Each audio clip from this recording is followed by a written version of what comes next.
यह जगत सारा क्षणिक है और आत्मा एक नित्य है।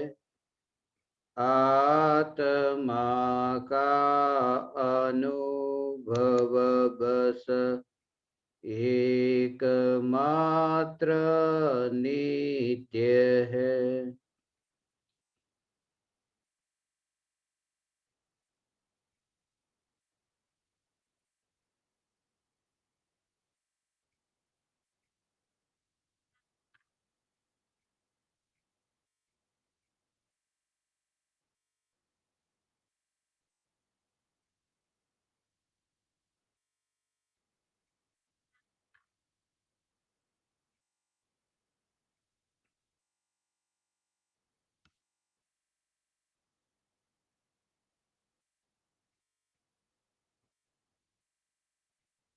चैतन्य स्वभावी भगवान आत्मा अनादि अनंत शुद्ध चैतन्य मात्र है। ज्ञान मात्र है। मैं शुद्ध चैतन्य मात्र, ज्ञान मात्र, भगवान आत्मा हूँ।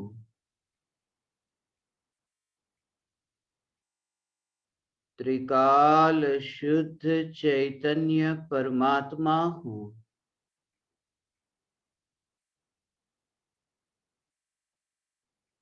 अनंत गुणाधिपति, एक न्यायक देव हूँ।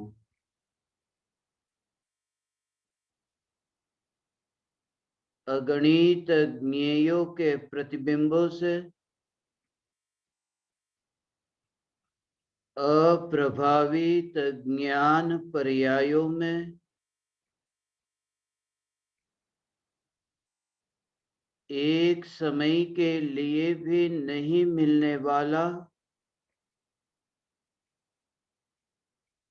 एक समय के लिए भी नहीं सिकुड़ने वाला,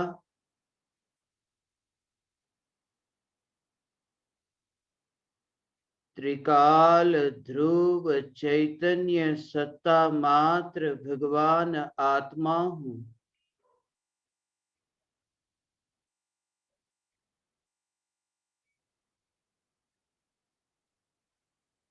राख की दीवार और राग के विकल्प से न्यारा चैतन्य विस्तार ही मेरा विस्तार है। चैतन्य के विस्तार को मेरा विस्तार कहना यह भी एक व्यवहार है, क्योंकि जहां स्वरूप की अनुभूति होती है वहां मैं और मेरा ऐसे भेद का विकल्प उत्पन्न नहीं होता। अनुभूति में द्वैत नहीं होता।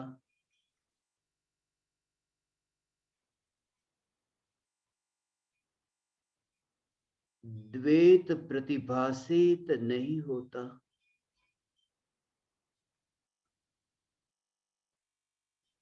इसलिए मैं चैतन्य और चैतन्य मेरा विस्तार ऐसा नहीं,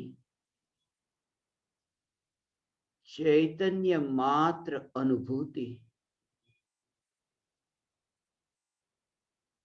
जहां तक विस्तार है उस विस्तार में प्रदेशों का विकल्प है।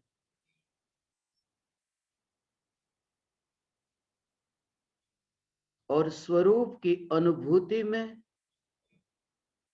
प्रदेशों के विस्तार का, प्रदेशों के भेद का विकल्प उत्पन्न नहीं होता,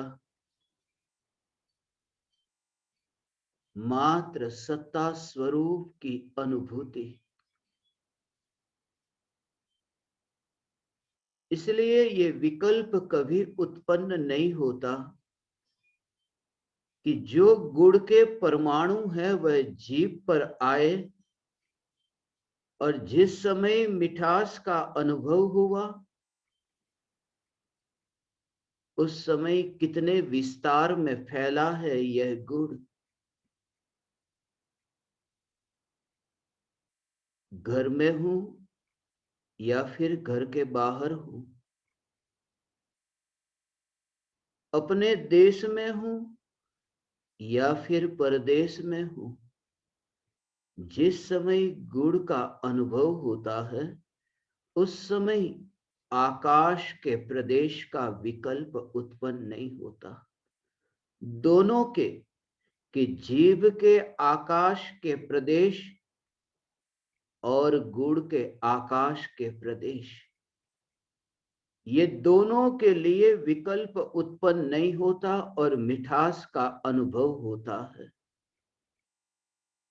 जिस पर्याय में द्रव्य जानने में आता है, द्रव्य प्रतिबिंबित होता है, उस पर्याय के प्रदेशों का भी विकल्प नहीं, और जो प्रतिबिंबित होता है ऐसे ध्रुव चैतन्य स्वरूप के प्रदेश का भी विकल्प नहीं। इसलिए तो यह अनुभूति सभी ज्ञानियों के लिए एक समान कही। इसलिए सातवें नरक में नारकी को भले ही आकाश के प्रदेश कहां अलग है और मध्य लोक में हम यहां हैं, फिर भी अनुभूति में वह भेद का विकल्प नहीं। मध्य लोक हो या फिर ऊर्ध्व लोक हो, आकाश के प्रदेशों का जिसके साथ संबंध नहीं। इसलिए केवल ज्ञान मध्य लोक में हो या फिर केवल ज्ञान ऊर्ध्व लोक में हो, लोक के अग्रभाग पर हो, अरिहंत भगवान हो मध्य लोक में, सिद्ध भगवान हो लोकाग्र शिखर पर, फिर भी केवल ज्ञान में कोई भेद नहीं होता। ऐसे ही निर्विकल्प अनुभूति में प्रदेशों का कोई भेद नहीं होता। अभेद निर्विकल्प अनुभूति अनंत शक्तियों का व्यक्त होना, जो अनादि से अनंत शक्ति द्रव्य में थी, अनंत शक्तियों का पर्याय में व्यक्त होना, और वह भी द्रव्य के आश्रय से। द्रव्य का ऐसा आश्रय अनंत गुणाधिपति न्यायक का आश्रय। एक गुण दूसरा गुण तीसरा गुण ऐसा नहीं, अनंत गुणाधिपति न्यायक देव। इसलिए तो पानी के परमाणुओं का समूह मात्र सागर नहीं, सागर में जितना पानी है उस पानी के परमाणुओं को यदि इकट्ठा करे और नए स्थान पर लेकर जाए तो भी उस नए स्थान पर जो पानी के परमाणु होंगे उसमें वह रूप नहीं होगा जो सागर में है। उस सागर की तरंगों का जो उछलना है वह सिर्फ पानी का समुदाय नहीं है, उन परमाणुओं का समूह नहीं है, उससे कुछ अधिक है, समथिंग मोर, कुछ अधिक है।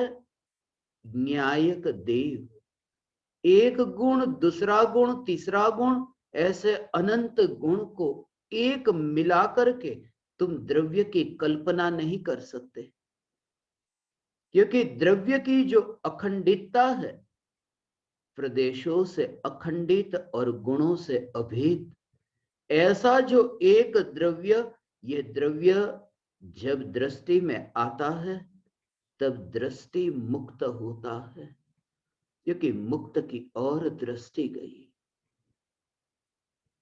इसलिए तो सम्यक दृष्टि सदैव मुक्त।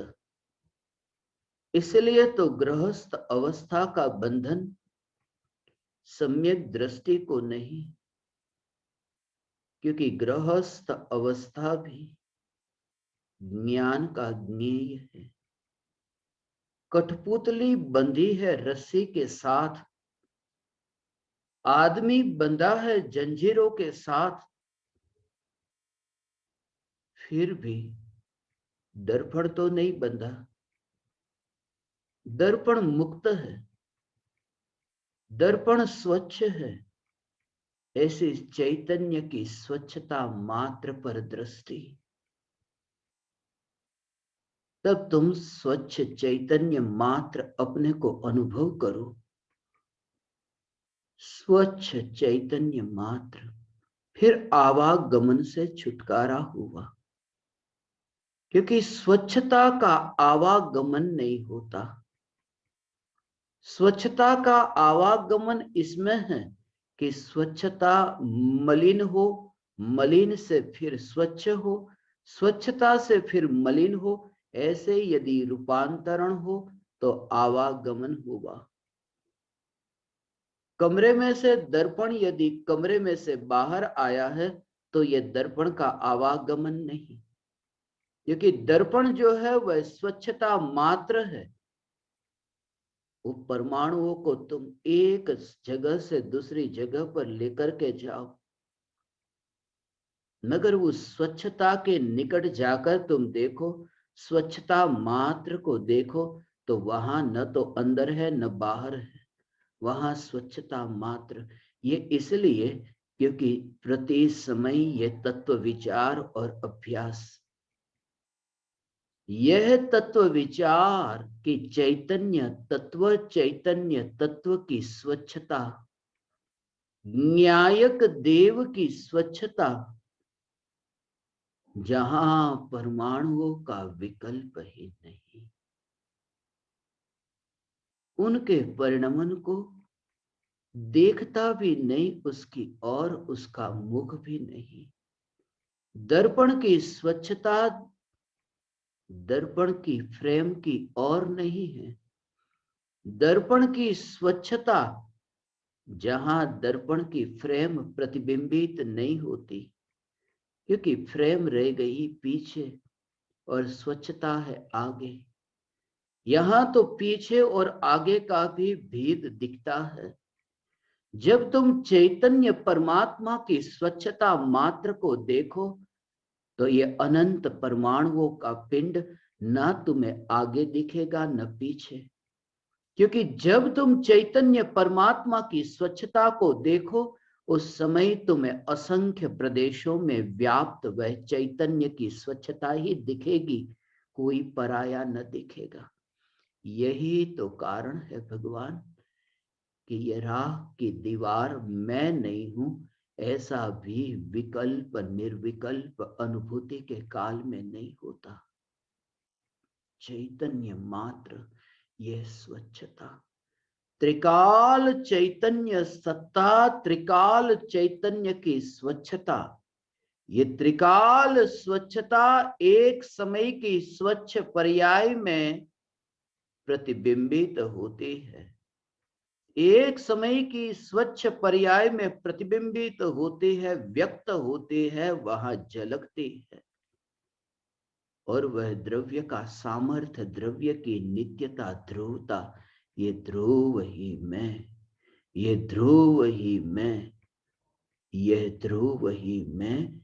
बस इस प्रकार से हे ज्ञान दीपक तुम्हारा तत्व विचार हो, चैतन्य मात्र और चैतन्य की ये जो स्वच्छता, चैतन्य की स्वच्छता, मगर जब तुम देखो तो स्वच्छ चैतन्य को, क्योंकि चैतन्य कुछ और स्वच्छता कुछ और, ऐसा नहीं। ये चैतन्य स्वच्छ, गुड़ का मीठापन ऐसा नहीं, क्योंकि वहां भेद हो गया कि गुड़ कोई और गुड़ का मीठापन कोई और। मीठा गुड़ स्वच्छ चैतन्य, और मीठा गुड़ ऐसा भी भेद नहीं। एक समय ऐसा आता है कि मीठा गुड़ ऐसा भेद नहीं खड़ा होता, मात्र गुड़ रहता है। मीठापन है, मगर मीठापन समझ में है, विकल्प में नहीं। स्वच्छता है, मगर वह स्वच्छता ज्ञानी के श्रद्धान में है। अनुभव में तो मात्र चैतन्य चैतन्य चैतन्य। ये चैतन्य की नित्यता, चैतन्य की ध्रुवता, निरंतर परिणमित होता गुड़ का मीठापन। फिर भी गुड़ मीठा होता है, ये स्वरूप एक समय के लिए नहीं बदलता। मीठापन में भी परिवर्तन आता है। भले ही मीठा है, मगर फिर भी परिवर्तन, परिणमन निरंतर हो रहा है। मगर उस परिणमन में भी कुछ ऐसा है जो नित्य है, जो परिणमित नहीं होता। जिसे कहा कि गुड़ मीठा रह करके मीठा ही रहा है, वो मीठापन है, वो पलट करके खट्टा नहीं हो गया। ये चैतन्य की स्वच्छता, जिसमें अनंत ज्ञेयों का प्रतिबिंब पड़े, अनंत ज्ञेय जिस चैतन्य की स्वच्छता में झलकते हो, उस चैतन्य की स्वच्छता की ओर ध्यान जाए। पर्याय की मलिनता को दूर करने की फिक्र न करे। पर्याय की मलिनता को दूर करने के विकल्प के कारण ही तो चैतन्य की स्वच्छता की ओर ध्यान नहीं जाता। पराई की फिक्र नहीं, और अपने घर में जो गंदगी है, जो मैल है, जो कचरा है, उसकी भी फिक्र नहीं। आज तक ये सुना, यदि घर में बैठे हैं और अचानक समाचार मिले कि मेहमान आ रहे हैं, घर में सफाई नहीं, सब वस्तुएं बैर बिखेर है, इतना कचरा है, मगर जैसे ही समाचार मिले कि मेहमान आ रहे हैं, तुरंत ही वस्तुओं को ठीक तरह से रखने लगते हैं, घर को सजाने लगते हैं, साफ सुथरा। क्योंकि मेहमान को कैसा लगेगा, मेहमान को कैसा लगे कि ये घर इतना गंदा है। कभी तुम्हें ये विचार आया कि अनंत सिद्ध परमात्मा जब तुम्हारी श्रद्धा में स्थापित होंगे, श्रद्धा में विराजमान होंगे, तुम्हारे श्रद्धा के ग्रह में प्रवेश करेंगे, तब उन्हें कैसा लगेगा कि तुम्हारे आत्मा में इतनी मलिनता और कषाय का कचरा है, तुम्हारा घर कितना गंदा है। इसलिए आज तक तुम्हें यह बोध दिया, यही बोध तुमने सुना कि अपना घर साफ करो, अनंत सिद्ध भगवान तुम्हारी श्रद्धा में प्रवेश कर रहे हैं। मगर ज्ञानी ये कहते हैं, अपने घर को साफ करने की विधि क्या है? विधि यह है कि जो घर में कचरा है, उस कचरे की ओर ध्यान ही मत दो, और चैतन्य की स्वच्छता को ही देखो। फिर कचरा रहेगा कैसे? क्यों? क्योंकि जब तक तुम घर की सफाई करो, तब तक मेहमान आएंगे, नहीं करो तो भी आएंगे, और करो तो भी मेहमान आएंगे। यहां तो ऐसा है कि जब तक तुम स्वच्छता मात्र को न देखोगे, सिद्ध भगवान श्रद्धा में स्थापित नहीं होते, विराजमान नहीं होते। यही कारण है कि परिवर्तन यहां से। मैं शुद्ध चैतन्य मात्र, स्वच्छ ज्ञान मात्र भगवान आत्मा हूं। हीनता का भाव ही मिटे। पूर्व भव के अनंत अनंत जन्मों के ये संस्कार है जिसके कारण तुम्हें बार बार वो कर्तृत्व बुद्धि उठेगी, विकल्प का मलिन व कचरा उठेगा, मगर फिर भी इस पुकार को तुम ध्यान में लेना। ये कहा है कि एकमात्र चैतन्य की स्वच्छता और कुछ भी नहीं, क्योंकि कर्तृत्व भाव के कारण यह विकल्प उत्पन्न होता है। ये विकल्प का उत्पन्न होना यह भी कर्तृत्व है कि आत्मा में जितना भी कषाय का कचरा पड़ा है, अमूल्य ऐसा यह मानव देह मिला है, कषाय का कचरा दूर करो, संयम धारण करो, कब आए वह दशा मुनि धर्म अंगीकार करो। मुनि धर्म अंगीकार हो, क्योंकि मनुष्य भव से ही मुनि धर्म अंगीकार हो सकता है। इसलिए सब कषाय का कचरा और परिवारजनों का संयोग, इन सब को छोड़ करके मैं वन विहारी संत हो जाऊं, ये विकल्प उठता है अज्ञानियों को। ज्ञानी की दृष्टि तो ऐसी है चैतन्य की स्वच्छता मात्र पर।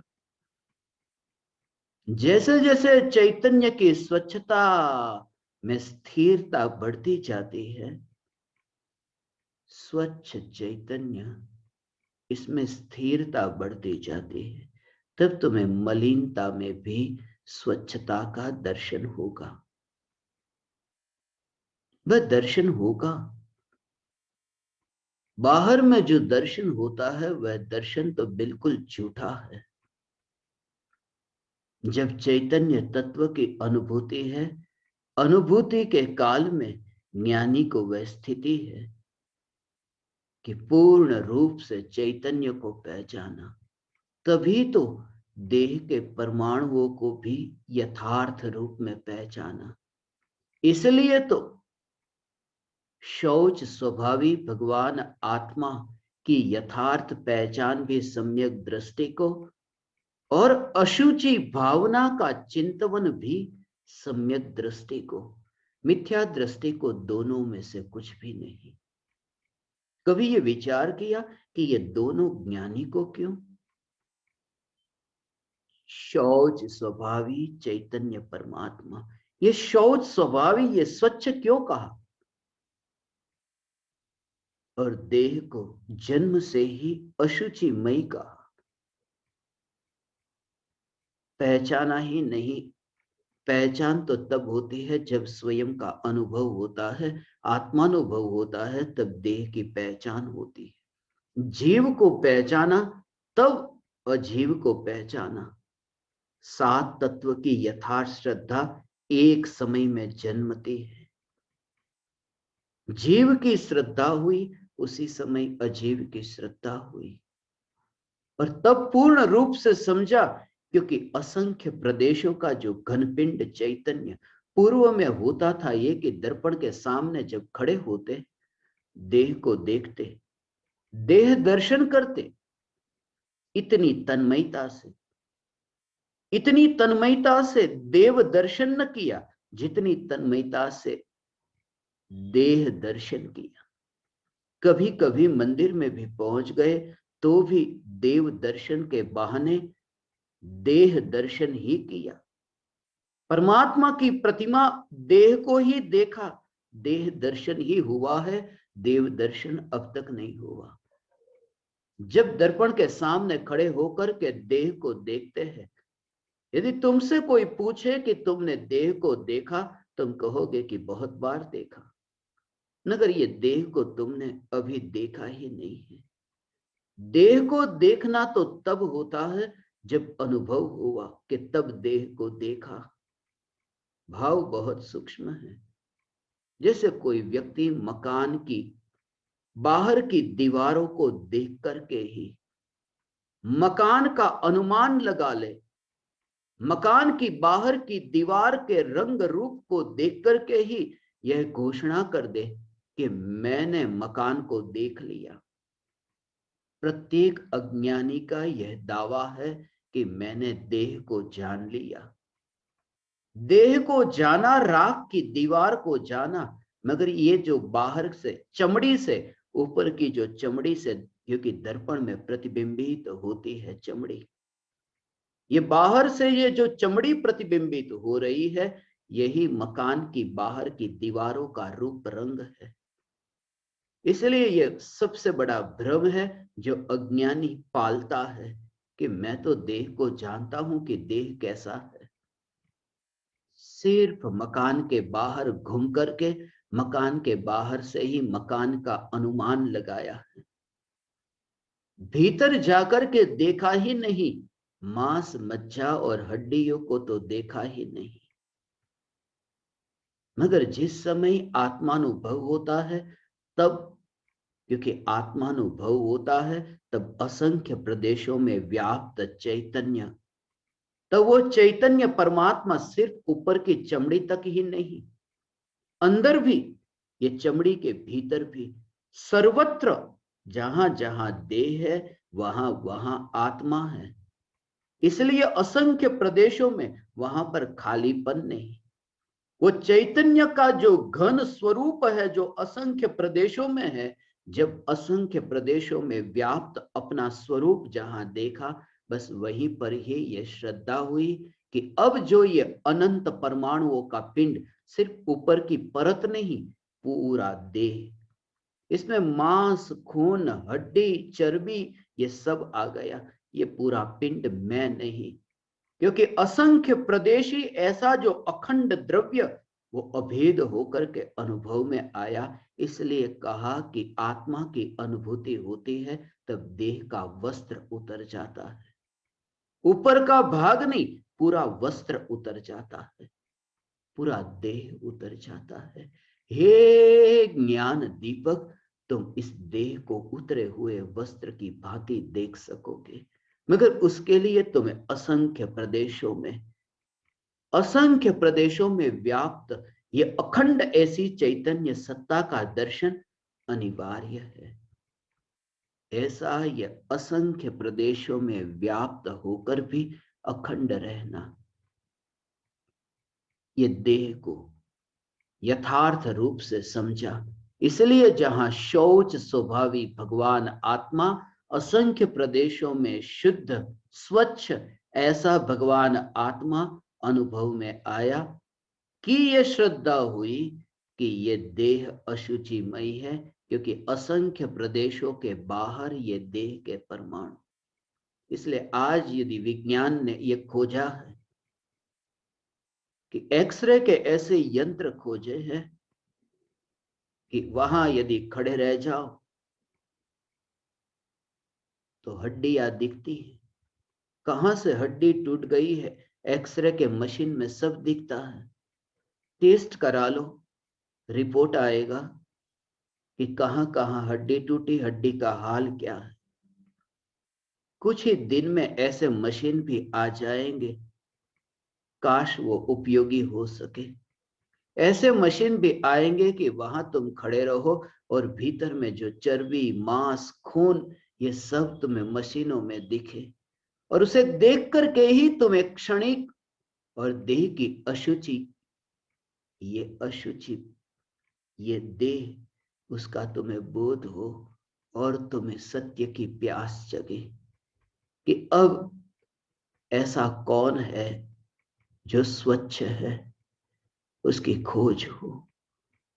और खोज ही को प्राप्ति हुए बिना नहीं रहती। हे ज्ञान दीपक, असंख्य प्रदेशों में व्याप्त चैतन्य परमात्मा स्वच्छ है, और ये राख की दीवार जो जन्म से लेकर मरण तक स्वभाव से ही मलिन है, ऐसा भेद विज्ञान हो। राग का विकल्प स्वभाव से ही मलिन है, ऐसा भेद विज्ञान हो। यदि तुम्हें यथार्थ रूप में समझ प्रकट हुई हो, फिर तुम्हें आकुलता नहीं होगी। ये पर्याय में ये कषाय का कचरा क्यों है? ये आकुलता तुम्हें नहीं होगी।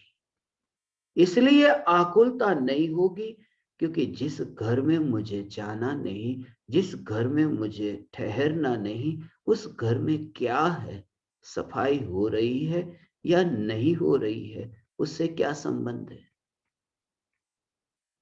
ये राग और द्वेष के विकार के भाव होने पर भी सम्यक दृष्टि उदासीन रहते हैं। और सम्यक दृष्टि की उदासीनता में उदासी नहीं है, चैतन्य की परिपूर्णता का रसपान है। वहां तृप्ति है, वहां शांति है, और ऐसे शांति है कि भिखमंगापन नहीं रहा कि मैं फैलूं। कहां फैलूं मैं, कहां फैलूं। इसलिए ज्ञानी को यह प्रति समय ही आ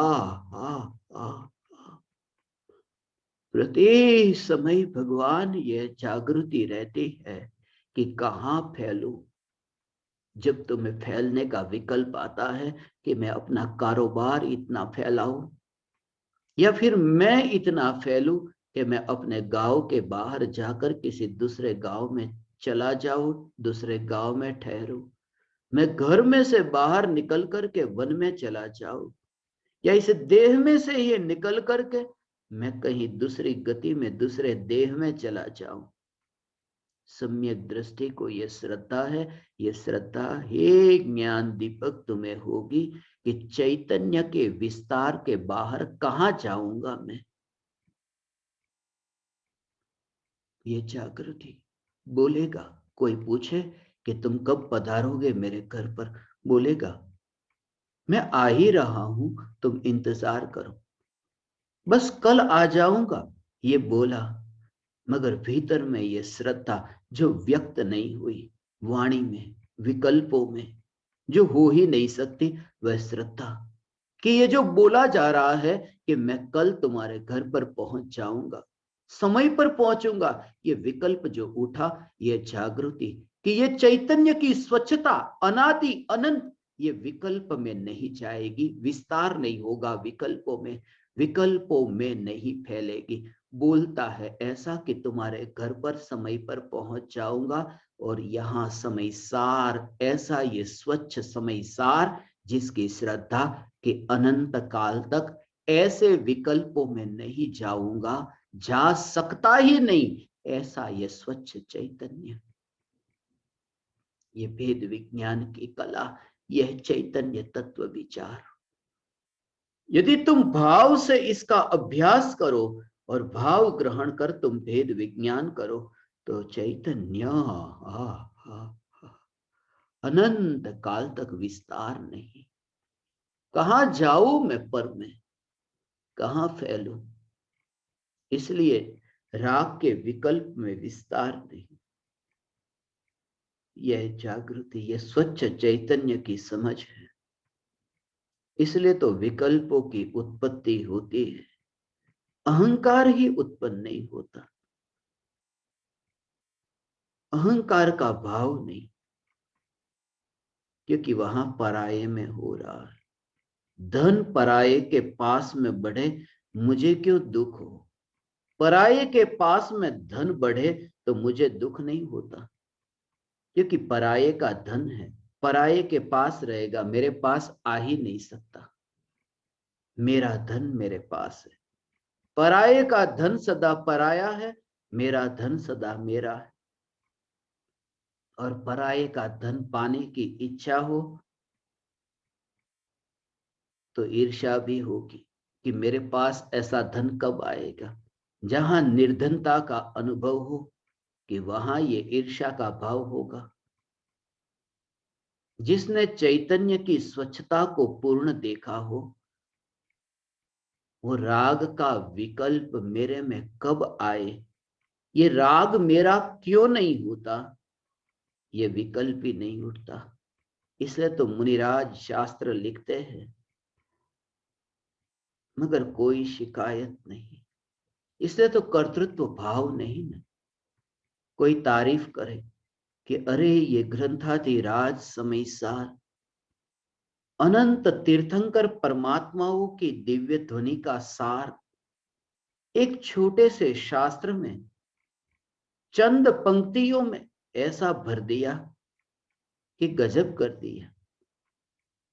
और उस समय वे उस स्वच्छता को अनुभव करते हैं जो स्वच्छता राग में फैली नहीं।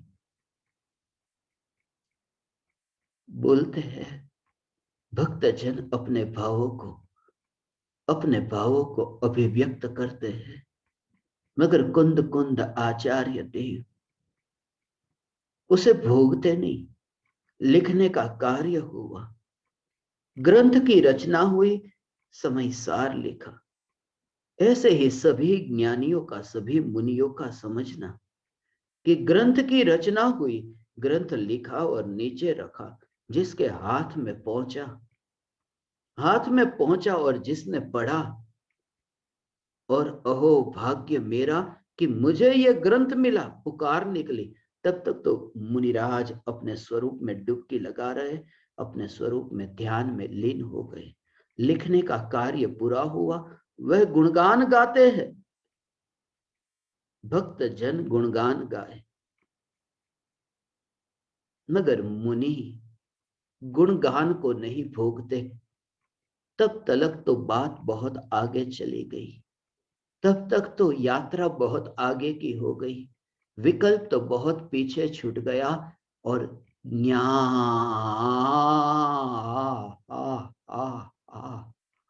ज्ञान की स्वच्छता, ये ध्रुव स्वच्छता, उसमें ही पर्याय डली।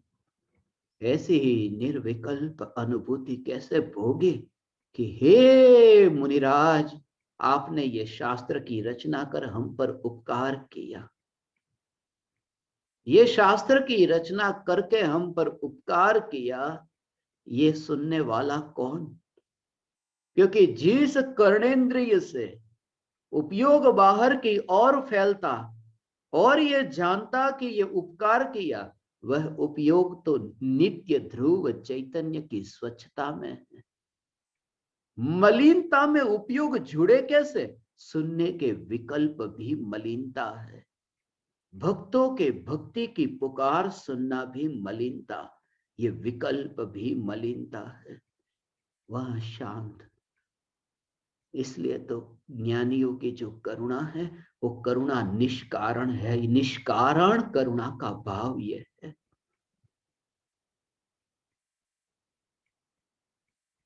निष्कारण करुणा का भाव यह है कि करुणा तो उत्पन्न हुई, शास्त्र के शब्द तो लिख दिए भगवान, शब्द की रचना तो हो गई, ग्रंथ की रचना हो गई, मगर फिर भी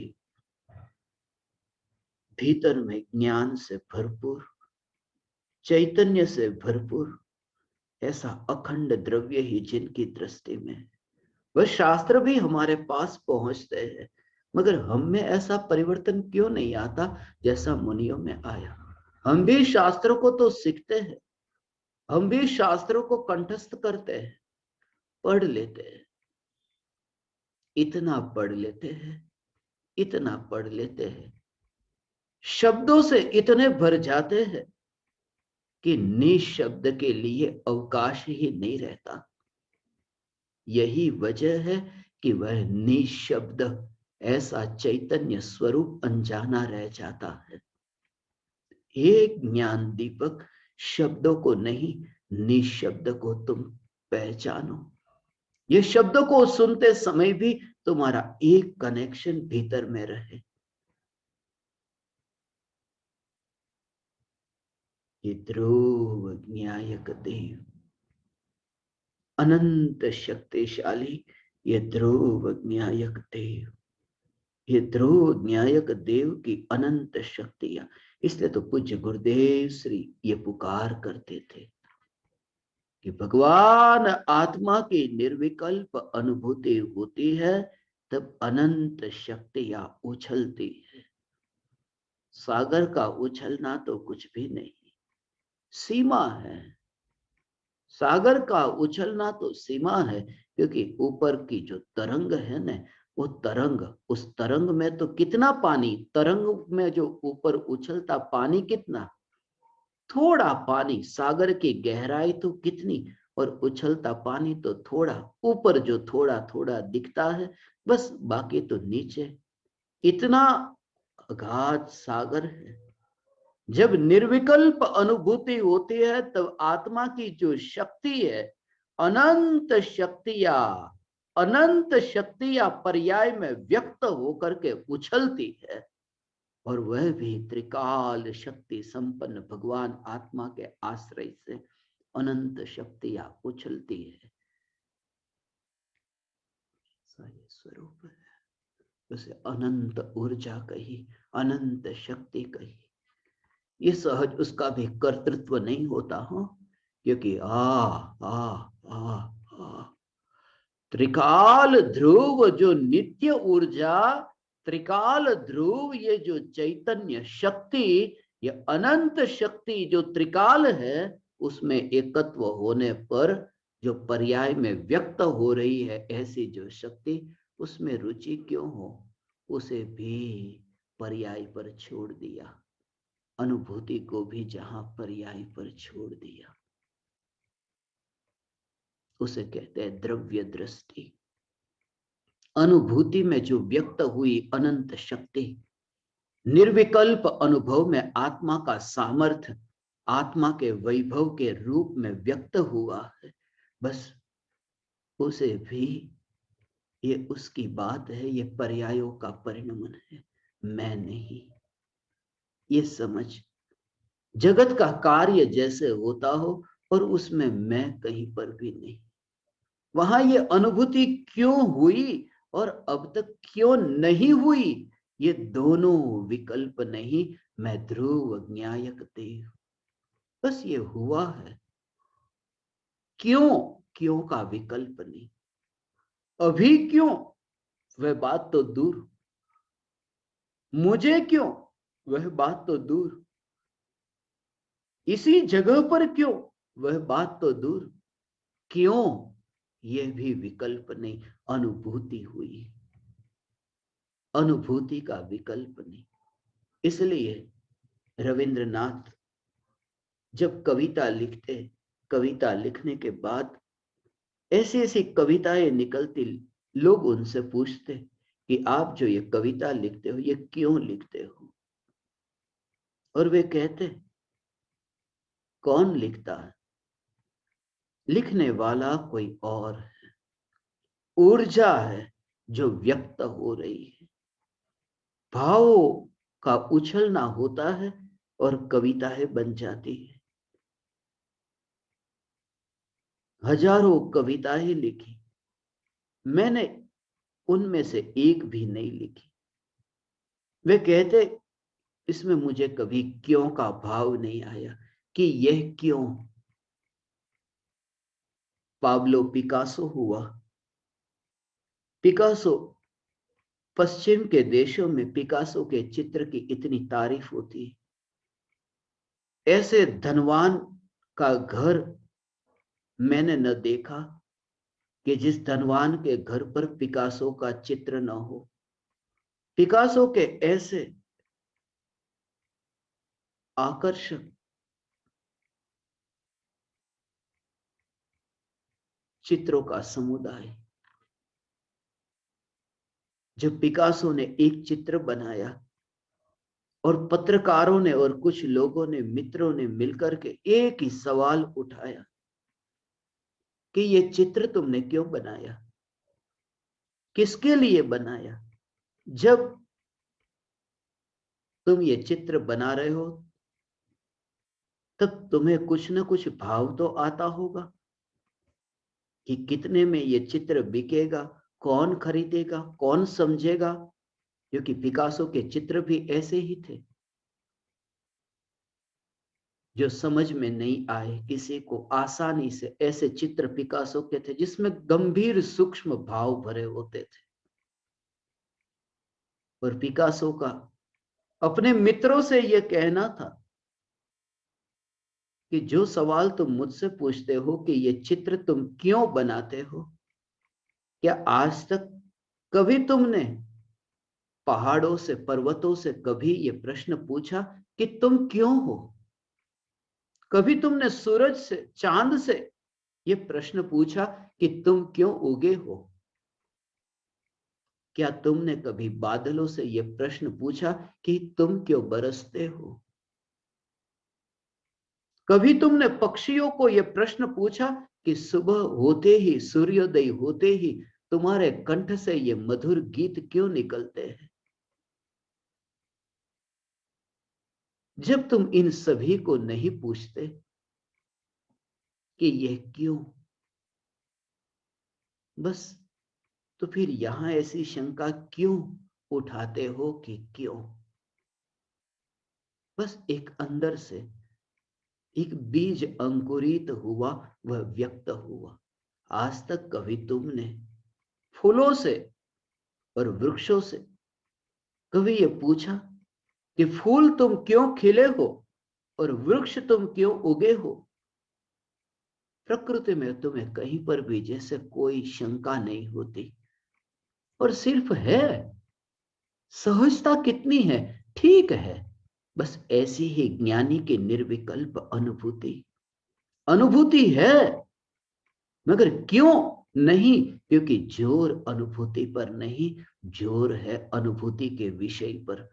और वो हुआ नहीं, वो त्रिकाल है, इसलिए क्यों ऐसा प्रश्न ही नहीं होता। और जहां प्रश्न नहीं होता, बस वहीं तो ही सब मिल गया, प्रश्नों का आवरण ही हट गया। इसलिए तो शंकाओं का आवरण हटने पर समाधान सहज प्राप्त होता है, क्योंकि शंका के आवरण पर समाधान होता है। ऐसे ही जैसे पत्थर का जो आवरण है, उसके पीछे परमात्मा की प्रतिमा होती है। हे ज्ञान दीपक, अनुभूति में यह भी शंका नहीं। राग का विकल्प हो उसकी तो शंका नहीं, आचार्य देवों को शास्त्र लिखने के विकल्प हो उसकी तो शंका नहीं कि यह क्यों। मगर अनुभूति हुई, अनुभूति में भी यह विकल्प नहीं कि यह क्यों।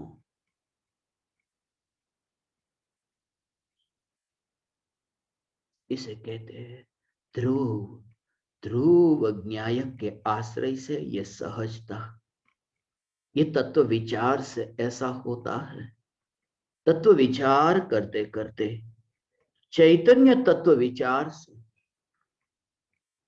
जैसे जैसे तुम विचार करो ये चैतन्य सत्ता, ये नित्य, ये ध्रुव, ऐसा जब तुम्हारे भीतर में विचार चले, उस समय आसपास में जो वस्तु भी होती है तुम्हारा ध्यान वहां नहीं जाता।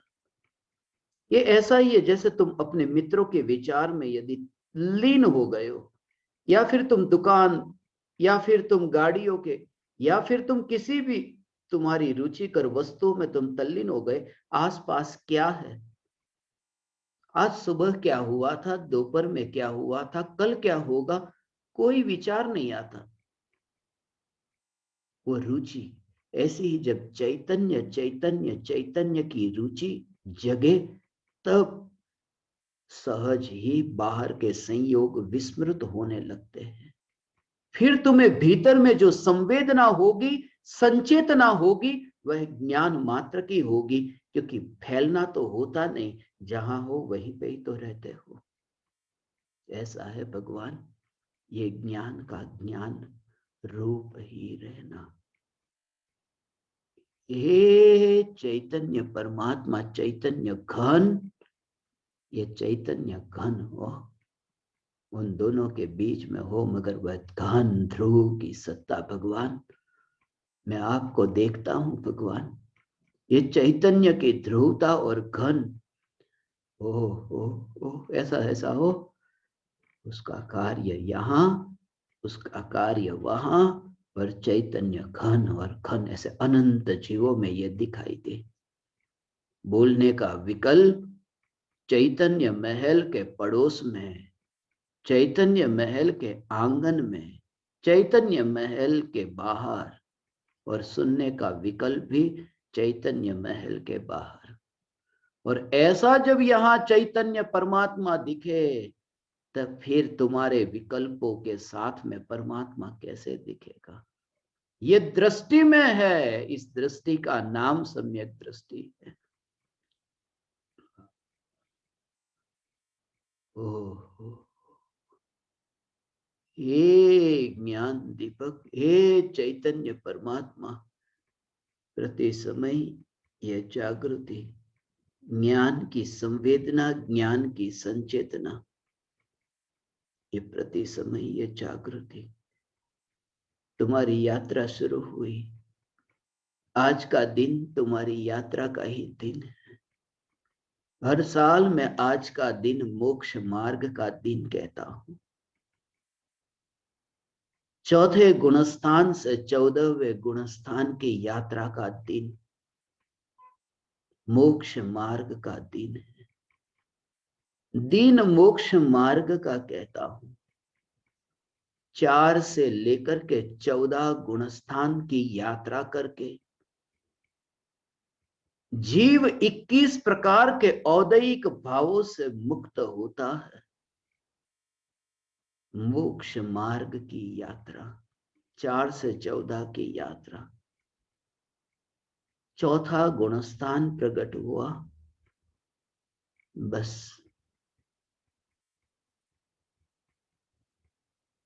अब तुम्हें आश्चर्य नहीं होगा। अब जगत में तुम्हें यह आश्चर्य नहीं होगा। एक भी घटना आश्चर्य कारक नहीं लगती। सब अचरज मिट जाता है, क्योंकि यथा योग्य वस्तु स्वरूप का स्वीकार होता है।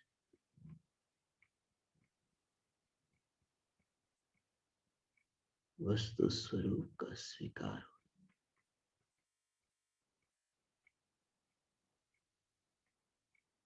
हे ज्ञान दीपक,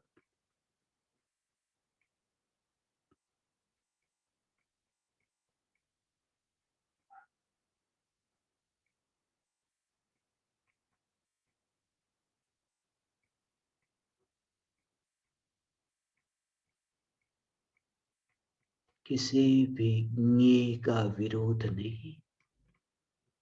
हीनता का भाव मिटाओ। ये हीनता का भाव मिटाओ भगवान, कि अनादि से मैंने पर को जाना और पर में ही भटका, जन्म मरण किए।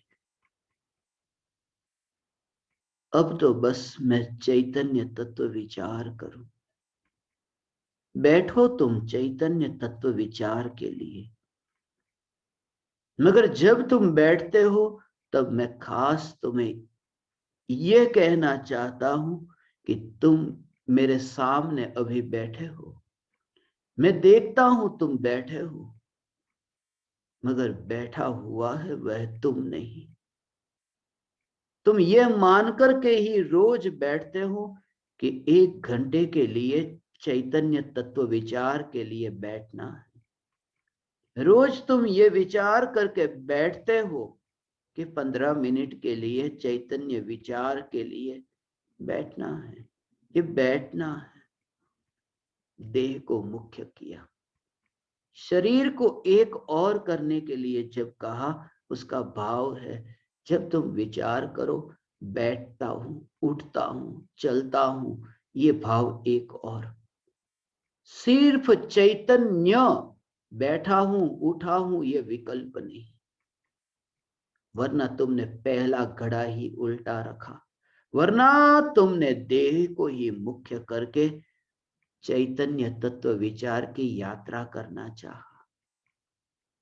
इसलिए तो ज्ञानी ये कहते हैं, जो चैतन्य तत्व विचार करने बैठता है, जो आत्मा का ध्यान करने बैठता है, ध्यान से पूर्व तत्व विचार करने बैठता है, वह तो मां के गर्भ में उल्टा लटकता है।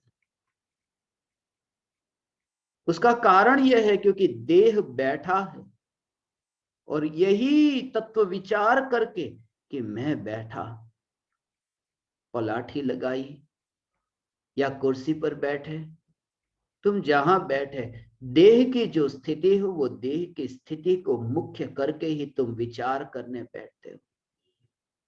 एक बार तो ये साहस दिखाओ कि देह नहीं, नहा, ये देह की रचना ना तो ये देह के परमाणु,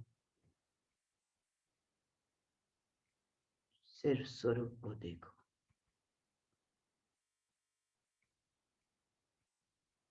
और तब वह धारा रहेगी, उस धारा में फर्क नहीं पड़ेगा। नए नए गांव आए, मगर क्या फर्क पड़ा? जो इतना धार्मिक है उसे फर्क नहीं पड़ता। धार्मिक है वह तो ठहर लेता है। इसलिए तो मुनिराज, इसलिए तो 4 से लेकर के 14 गुणस्थान तक के सभी ज्ञानी ये ठहरते हैं। सिद्धपुर की यात्रा से पहले, हे ज्ञान दीपक, सिद्धपुर की यात्रा से पहले ठहर जाना। और जहां तुम ठहरे हो वह स्थान भी पवित्र हो गया, वह स्थान भी धन्य हो गया जहां तुम ठहरे हो। मैं तुम्हारे मकान की बात नहीं कहता, बाहर में शिखर की यात्रा करनी है, समेध शिखर की यात्रा करनी है। समेध शिखर की यात्रा करने से पहले सुबह यात्रा करनी है। लोग 4-4 बजे उठ करके चलना शुरू कर देते, मगर ऊपर चढ़ने से पहले उस यात्रा का शुभारंभ तो तब हो गया। वहां तलेटी पर थे न, पहुंचे वहां तक तो पहुंचे न, अब यात्रा दूर नहीं। समेध शिखर पर पहुंचने से पहले ठहर लिया रात्रि में। ये गुणस्थान 4 से 14 को मैं ठहरना कहता हूं। इसलिए कभी तुमने ये विचार किया, बाहर तो कहीं पर भी तुम घूमने जाओ, तुम कहां ठहरते हो? होटल में ठहरते हो। कहां ठहरते हो? गेस्ट हाउस में ठहरते हो। मगर ये नाम मुझे बहुत प्रीतिकर लगता। जब मैं समेत शिखर जाता, जब मैं तीर्थों की यात्रा के लिए जाता, तब ये स्थान जिसका नाम सुनकर के ही मुझे कुछ भाव आते, वरना उसे धर्मशाला क्यों कहते? गेस्ट हाउस भी कह सकते थे। समेत शिखर की यात्रा से पहले जो ठहर लेता है जहां, बस वही तो धर्मशाला है। अधर्म नहीं, धर्मशाला है। इसलिए चौथे गुणस्थान में ही ज्ञानी धर्मशाला में अब आ गया। मैं सिद्धपुर का वासी, मैं अभी वर्तमान में धर्मशाला में, धर्मशाला में थोड़ी देर के लिए ठहरा हूं। हे ज्ञान दीपक, तुम्हें भी ये एहसास हो कि तुम भी धर्मशाला में हो।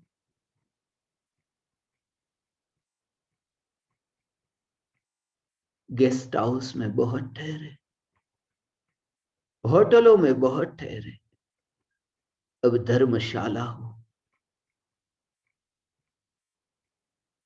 जहां पर धर्ममय जीवन जिया जाता हो, धर्म का रसपान होता हो। इसलिए तो धर्मशाला, मधुशाला भी कहते हैं, जहां शराब पी जाती हो, जहां शराब का पान होता हो। यहां है चैतन्य का रसपान, इसलिए यह धर्मशाला है। रात्रि का समय है, अब सुबह सुबह जल्दी जल्दी यात्रा का समय होगा। 14 गुणस्थान को पार करके पूर्णिमा की ओर यात्रा होगी। मध्य यात्रा, मध्य में स्थिर होकर के, मध्य में स्थिर होकर के ये यात्रा होती है। 14 गुणस्थान से पार होने की यात्रा।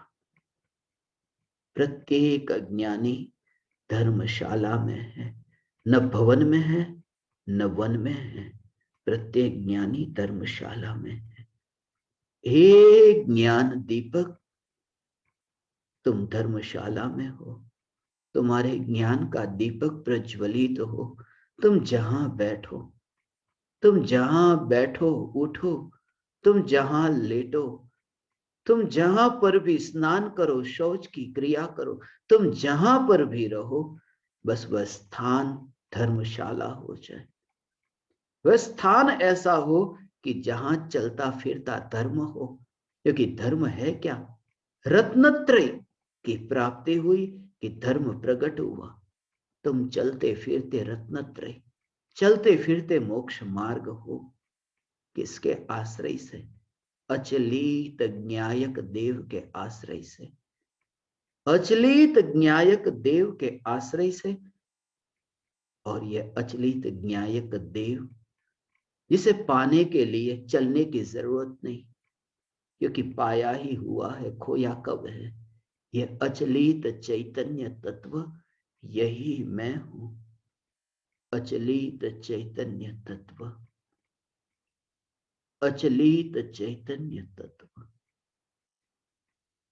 अचलित चैतन्य तत्व।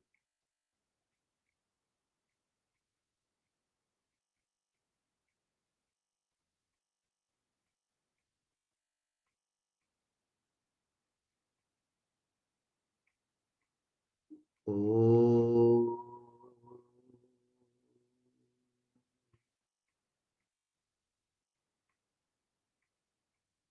ओ